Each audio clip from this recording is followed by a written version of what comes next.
Hello students, my name is Geetanjali Indiria. Welcome to step up academy. आज पढ़ने वाले हम संस्कृत वांग मनः प्राण स्वरूपम। थोड़ा सा टफ है क्योंकि कहीं मन तो कहीं प्राण इसकी बात की गई है। हो सकता है आपके लेवल पे थोड़ा सा ये पाठ्यक्रम में कठिन पाठ रखा गया है, जो कि एज अ टीचर मुझे भी ऐसा लगता है कि ये आप लोगों के लिए समझना, थोड़ा सा अध्यात्म समझना कि मन और प्राण क्या है, लेकिन फिर भी हम प्रयास करेंगे समझने का। तो इस कठिन पाठ को सरल बनाने की मैं पूर्णतः कोशिश करूंगी। तो चलिए, वांग मनः प्राण स्वरूपम कक्षा 9वीं का है। 9वीं के विद्यार्थी जरा ध्यान से इसको सुनिएगा। सबसे पहले पाठ का परिचय। यह पाठ छांदोग्य उपनिषद के 6ठे अध्याय के 5वें खंड से उद्धृत है। इसमें एक रोचक विवरण प्रस्तुत किया गया है। श्वेत केतु जो है वो आचार्य आरुणि से प्रश्न करता है। श्वेत केतु आचार्य आरुणि से, हाँ श्वेत केतु ये है, आचार्य आरुणि ये है, उनसे प्रश्न करता है कि मन क्या है। आचार्य उसे बताते हैं कि खाए गए अन्न का जो सर्वाधिक लघु अंश होता है, छोटा भाग, वह मन होता है। देखिए, कहते हैं ना सात्विक भोजन करो, दाल चावल सब्जी रोटी खाओ, सात्विक भोजन करो। सात्विक भोजन करने से, सरल सादा भोजन करने से मन शांत रहता है, शरीर में हल्कापन रहता है, मन इधर उधर भागता नहीं है और कार्य में केंद्रित हो जाता है। वहीं आप यदि इधर उधर की वस्तुएं खाएंगे तो मन बहुत चंचल रहता है। मन क्या, आपका पेट भी गड़बड़ रहेगा, मन थोड़ा सा विचलित रहेगा, कुछ जबरदस्ती का खा लिया आपने, कुछ भारीपन लगेगा। इसीलिए उन्होंने कहा है कि खाए हुए अन्न का जो भाग लगता है शरीर में, वो जाके क्या होता है, मन होता है। श्वेत केतु पुनः प्रश्न करता है कि प्राण क्या है। आचार्य उसे बताते हैं कि पान किए जल का, जो हम जल पीते हैं, उसका सर्वाधिक मतलब सबसे छोटा जो लघु अंश होता है वह प्राण होता है। श्वेत केतु तीसरा प्रश्न करता है, वाणी क्या है। आचार्य उसे बताते हैं कि खाए गए तेज का सर्वाधिक लघु अंश, मतलब जो हमारे अंदर तेज है, जो भी हम तेज ग्रहण करते हैं, जो भी हम अपने अंदर का रोष, क्रोध हो, शांत भाव हो, मतलब जो भी भाव हमारे अंदर आते हैं और वो जो हमारे मुख से फूटते हैं, वो क्या होता है, वो वाणी होते हैं। तो आप जो अन्न खाते हो वो अन्न ही आपका मन होता है। जो पानी आप पीते हो उस पानी का एक अंश प्राण होता है, और जो आप मन में भाव उत्पन्न करते हो वो वाणी से बाहर आ जाता है। तो बस इन्हीं को आपको समझना है। संस्कृत में, हिंदी में आपको बताती जाऊंगी। आचार्य श्वेत केतु को दृष्टांत के द्वारा समझाते हुए, जिस प्रकार दही को मथने पर घी निकलता है, दही का माथन मथते हम और उसमें से घी आता है, उसी प्रकार खाए गए अन्न का सबसे छोटा अंश जो उभर कर आता है वो हमारा मन होता है। पिए गए पानी का जो भाग उभर कर आता है वो हमारे प्राण होते हैं, और वाणी का रहस्य भी बताते हैं। अंत में आचार्य कामना करते हैं कि हम दोनों का पढ़ा हुआ जो ज्ञान है वो तेजस्वी हो। हमने जो मन वाणी को पढ़ा हुआ है वो ज्ञान बढ़ोतरी प्राप्त करे, बढ़े। अब यहाँ पर पाठ प्रारंभ होता है। अभी तक आपने समरी के तौर पर जाना कि पाठ में आखिर बात क्या हो रही है, तो आप इसे समझने का प्रयास कीजिए। संस्कृत में श्वेत केतु, श्वेत केतु कहते हैं भगवान। श्वेत केतु केतु अहम वंदे। यहाँ पर आपको क्या होगा, पेन ले लूं अपना, यहाँ पर होगा जो रा बीच में दिया हुआ है, ये रा यदि आ जाता है ये विसर्ग के कारण आता है। तो यहाँ पर शब्द होगा श्वेत केतु अहम वंदे। मैं श्वेत केतु आपकी वंदना करता हूँ, आपको प्रणाम करता हूँ। आरुणि कहते वत्स चिरंजीव, वत्स दीर्घायु हो। श्वेत केतु फिर कहते हैं भगवान किंचित प्रष्टुम इच्छामि, इसको तोड़ना है। ये किंचित ता आ गया, प्रष्टुम का मा इधर आ गया और इच्छामि का ई इसके साथ आ गया, तो हो गया किंचित कुछ, प्रष्टुम पूछना, इच्छामि चाहता हूं, कुछ पूछना चाहता हूं। आरुणि कहते हैं वत्स पुत्र किम अद्य त्वया प्रष्टव्यमस्ति। किम अद्य, आज क्या तुम्हारे द्वारा पूछा जाना है, आज तुम क्या पूछ रहे हो, पूछो।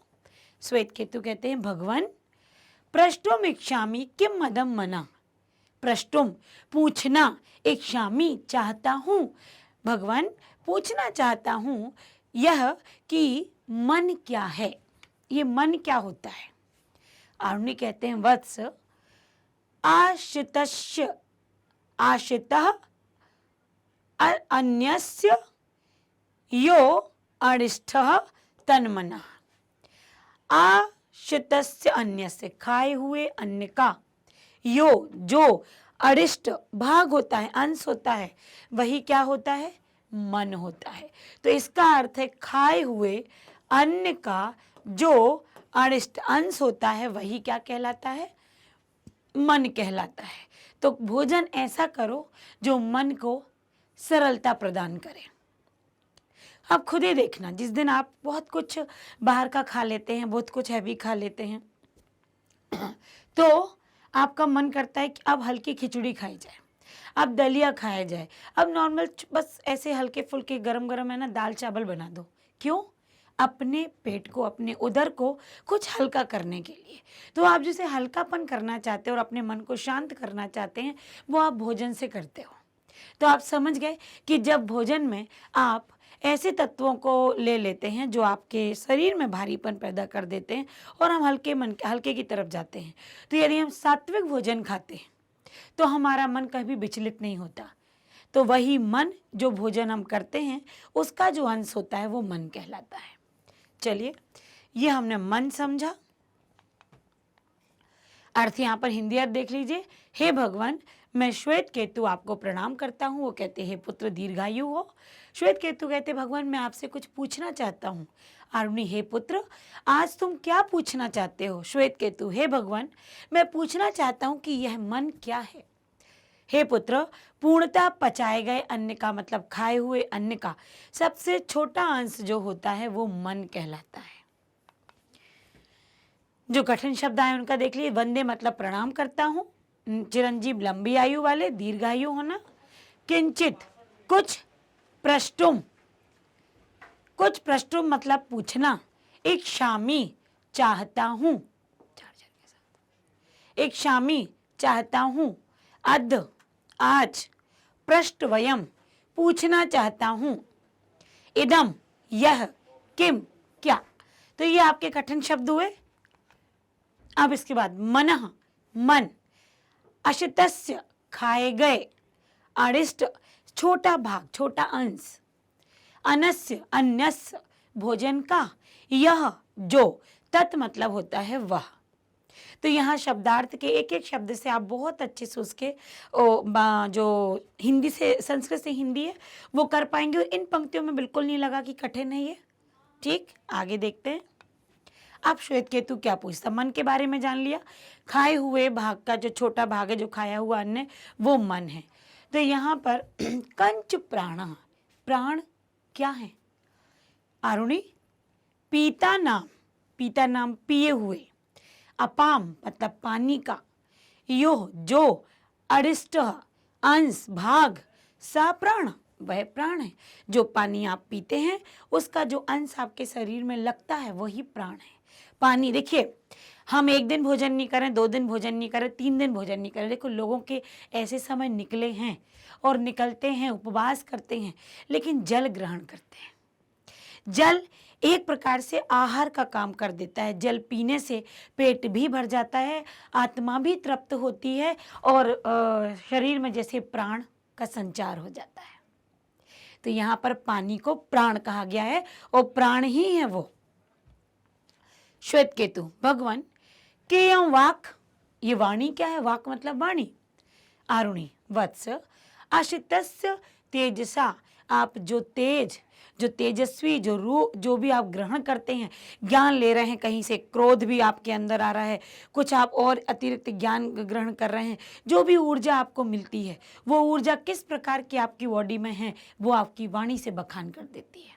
तो अशितस्य खाई हुई, तेजसा तेज का, यो रिष्टः जो भाग है, सा वाक वह वाणी है, सौम्य मनः सौम्य सरल मन, सुंदर मन, अन्नमयम अन्नमय होता है, मन मतलब जो सुंदर मन है वो अन्नमय है, प्राण जलमय होता है और वाणी तेजमयी होती है। इति अपि अवधार्यताम, इसको तोड़ा मैंने, इति ये आ है यहाँ पर, तो अपि अवधार्यताम यही धारण करते हैं।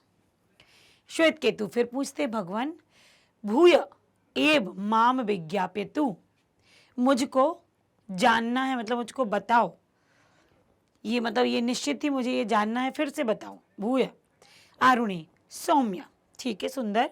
सावधानम श्रृणु, श्रृणु यहां पर आपका लोट लकार है, सावधान पूर्वक सुनो। मध्यमानस दंधा दंधा यो अणिमा सा ऊर्ध्वम समुदशति तत्सर्पी भवती, मतलब ये वो बता रहे हैं कि जैसे हम दही को, यहाँ पर दगना, दही को जैसे हम क्या करते, मथते हैं, और जो भाग ऊपर की ओर आता है वो होता है घी। ऐसे ही हमने जो खाया, वो जो मथा, और उसमें से जो जैसा हमारा मन निकला, वो मन ही यहाँ पर आपका क्या है, घी। देखिए यहाँ पर फिर पूछते भगवान, व्याख्यातम भवता घृतोत्पत्ति रहस्यम, भगवान व्याख्यातम, व्याख्या करो आप घृतो, घी की उत्पत्ति के रहस्य की। भूयो अपि, फिर से श्रोतुम इच्छामि, मैं सुनना चाहता हूँ। आरुणि एवमेव सौम्यम, ये भी ठीक है। अश्यमानस्य अन्यस्य, खाए हुए अन्न के, अन्न से मन, मतलब खाए हुए अन्न के जिस भाग से, जिस अंश से ऊर्ध्वम, जो अंश ऊपर की ओर आता है, उत्पन्न होता है, वो होता है आपका मन। अवगतम न वा, जाने की नहीं, आपने जो खाया, पचा, शरीर पर और मन पर जो प्रभाव हुआ, वो हो गया आपका मन। समझ आया? अवगतम आपने जाना, वा अथवा न, नहीं। समझ आया कि नहीं? यहां देखिए, फिर इसका अर्थ जो आपने अभी पढ़ा, श्वेत केतु कहते हैं और प्राण क्या है? आरुणि पिए गए तरल द्रव्यों का सबसे छोटा भाग प्राण है। श्वेत केतु भगवान वाणी क्या है? आरुणि हे पुत्र, ग्रहण की गई ऊर्जा का जो सबसे छोटा भाग होता है वह वाणी है। हे सौम्य मन, मन जो है अन्नमय है, प्राण जलमय है और वाणी तेजमय होती है। यह भी समझ लेना चाहिए। श्वेत केतु हे भगवान, आप मुझे पुनः समझाइए। आरुणि हे सौम्य, पुत्र के लिए यहाँ बोला गया है, ध्यान से सुनो। मथे जाते हुए दही की अणिमा, मतलब जो भाग, जो मलाई आती है, ऊपर तैरने लगती है, जिसको आप मक्खन कहते हैं, और उसी को हम गर्म करते हैं, उबालते हैं तो घी निकलता है। तो वो जो मलाई ऊपर आती है वही क्या बन जाता है, बाद में घी बनता है। आरुणि कहता है कि मुझे ये जो भगवान आपने घी की उत्पत्ति का रहस्य बताया, फिर से बताइए। आरुणि इसी तरह जैसे एक दही को मथा, ऊपर मलाई जो निकल कर आई, उससे घी निकलेगा। खाने को मथा गया अंदर, और उभर कर जो तेज आया, जो ऊर्जा आई, वो वाणी, मतलब वो मन में परिवर्तित हुई, तो वह मन बन जाती। समझ गए या नहीं? आप देखो अर्थ, अन्नमयम, अन्न से बना हुआ, पीता नाम, पिए हुए के, अपाम पानी का, अरिष्ट सबसे छोटा, वाक वाणी, तेजसा अग्नि से, अपोमय जल में परिणित अर्थात जल में परिवर्तित, तेजोमयी तेजस्वी, अवधार्यताम समझने योग्य, भूया एक बार फिर, विज्ञापति जान समझाओ, मध्यमानात मथे हुए जाते हुए के,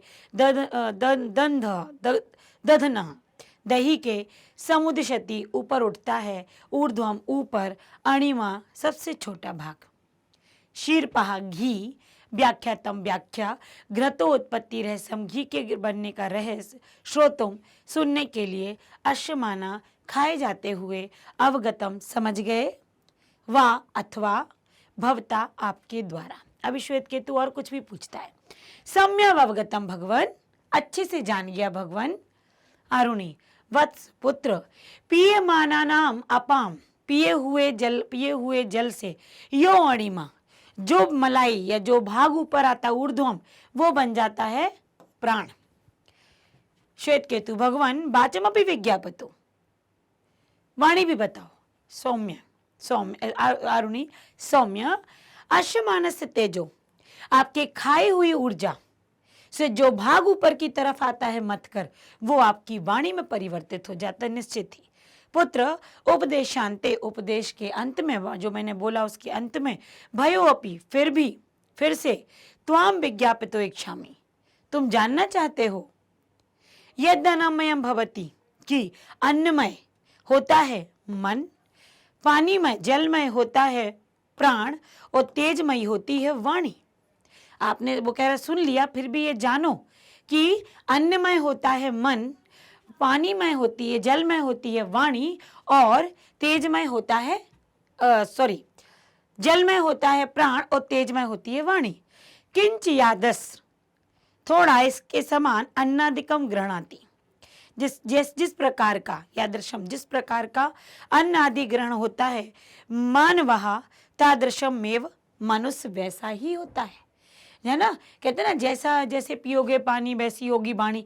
पर यहाँ पर आप जैसा अन्न खाते हैं, अब कई लोग देखिए प्याज लहसुन का त्याग कर देते हैं, बिल्कुल मन शांत, सात्विक भोजन, सादा भोजन, तेज मसाला नहीं खाते। आप साधु संतों को देखो, कोई मसाला नहीं खाते, सात्विक भोजन खाते हैं, और उनका मन केवल ईश्वर के ध्यान में लगा होता है, ये कहीं भी संसार में विचलित नहीं होता। तस्य चित्तादिकम, मतलब मनुष्य वैसा होता है जैसे भोजन करता है, उसका मन चित्त आदि भी वैसे ही होता है। मम उपदेशम, यही मेरे उपदेश का मतलब है, मैं जो बता रहा हूं उसका यही मतलब है। पुत्र एतत् सर्वम हृदयन अवधारय, ये सब कुछ अपने हृदय में धारण कर लो कि कैसा आपको भोजन करना है। श्वेत केतु, यत ज्ञापयति भगवान इस प्रणमामि, मैं जान गया भगवान, आपको प्रणाम करता हूं।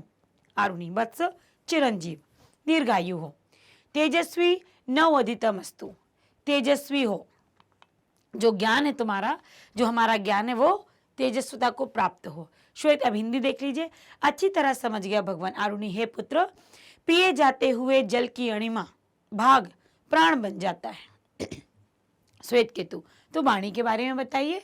आरुणि कहते हैं शरीर द्वारा ग्रहण किए गई ऊर्जा निकल कर ऊपर आकर क्या वाणी बन जाती है। पुत्र, उपदेश के अंत में मैं तुम्हें पुनः यह समझाना चाहता हूं कि अन्न का सार तत्व मन है, पानी जल का सार तत्व वाणी है, प्राण है, और तेज का सार तत्व वाणी है। इसके अतिरिक्त अधिक क्या मेरे उपदेश में यही सार है कि मनुष्य जैसा अन्न ग्रहण करता है उसका मन वैसे ही हो जाता है, उसका मन, उसकी बुद्धि, उसका चित्त वैसा ही बन जाता है। हे पुत्र, इस सब को अपने हृदय में अच्छी तरीके से धारण कर लो। श्वेत केतु कहता है जैसी आपकी आज्ञा भगवान, मैं समझ गया, आपको प्रणाम करता हूँ।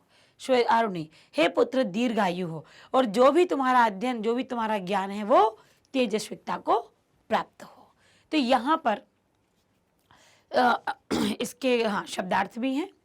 विज्ञापतु, समझाओ, उपदेशांते, उपदेश के अंत में, पियमाना नाम, पिए जाते हुए, किंच थोड़ा, इसके किंच इसके अतिरिक्त, तेजस्वी तेजस्विता से युक्त, हृदयन हृदय में, मेरे मम उपदेश सार, मेरे उपदेश के का सार, चित्तादिकम मन बुद्धि और अहंकार, अवधारय धारण कर लो, आज्ञापयति आज्ञा देते हैं, अस्तु हो, नव हम दोनों का, ग्रहणाति ग्रहण करता है, यादृशम जैसा, तादृशम वैसा, प्रणमामि प्रणाम करता हूँ, चिरंजीव दीर्घायु हो, वत्स पुत्र, अधितम पढ़ा हुआ अध्ययन या पढ़ा हुआ लिया हुआ ज्ञान। तो यहाँ पर वांगमन प्राण स्वरूपन में वाणी, मन और प्राण का स्वरूप, ये इसका अर्थ समझ में आ गया कि वाणी क्या है, मन क्या है, प्राण क्या है। तो जो हम भोजन करते हैं उसका अंश जो हमारे शरीर में आता है वो है मन, जो हम जल पीते हैं उसका जो अंश हमारे शरीर में रहता है वो है प्राण, और जो भी आप ऊर्जा ग्रहण करते हैं इन सभी से, और मुख से जो हमारे बाहर आता है वो है वाणी। आप भूखे रहते हैं, ऊर्जा आपकी नेगेटिव होती है, और हम तेज चीखते चिल्लाते, गुस्सा आती है, पेट भर जाता है, तृप्त हो जाते, मन शांत हो जाता है, तो वाणी मधुर हो जाती है। तो जो भी हम ऊर्जा प्राप्त करते हैं हमारी वाणी उसको बोलकर व्यक्त कर देती है कि किस तरह का भोजन आपने किया, किस तरह का मन आपका हुआ, कैसा मन आपका है, जो आपके मुंह से वाणी वैसी निकल रही है। तो ये था स्वरूप जो एक शिष्य ने अपने गुरु से पूछा और उन्होंने समझा दिया, और हमको भी बहुत अच्छे से समझ में आ गया। मैं इसलिए पाठ कठिन कह रही थी कि इसको ध्यान से नहीं पढ़ेंगे समझेंगे तो लगेगा क्या ये प्राण, क्या है ये वायु, तो ऐसा नहीं है। जो हमारे अंदर है वो पाठ ने हमें समझाया। अब इसके अभ्यास को हम देखेंगे, तो अगले वीडियो में मैं इसके अभ्यास लेकर आऊँगी। आज के लिए बस इतना ही। Thank you so much.